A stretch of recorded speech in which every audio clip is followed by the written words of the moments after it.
Environ 600 soldats nord-coréens, qui combattent pour la Russie contre l'Ukraine, ont été tués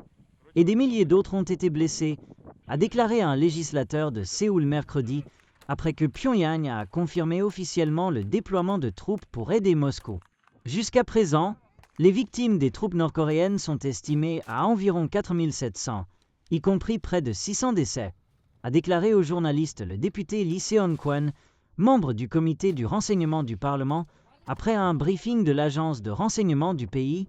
a rapporté BuzzPlus. La Corée du Nord a confirmé pour la première fois lundi qu'elle avait déployé des troupes en Russie, l'agence de presse d'État KCNA rapportant que les soldats de Pyongyang aidaient Moscou à reprendre le territoire sous le contrôle de l'Ukraine dans la région frontalière russe de Koursk.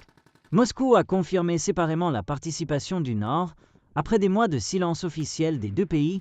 bien que Séoul et Washington aient accusé Pyongyang d'envoyer de plus en plus de troupes et d'armes pour aider. Environ 2000 soldats sont rentrés en Corée du Nord cette année, a déclaré Lee, et il est maintenant dit qu'ils sont maintenus isolés à Pyongyang et dans d'autres endroits à travers le pays. La Corée du Nord a soutenu la reprise de Koursk par la Russie en déployant 18 000 troupes en 2 phases, a déclaré Lee, ajoutant que le nombre d'affrontements dans la région avait diminué depuis mars. La Corée du Sud a constamment critiqué le déploiement de troupes et a dénoncé le Nord pour l'envoi de cargaisons de conteneurs d'armes, y compris des missiles, pour aider la guerre de la Russie contre l'Ukraine.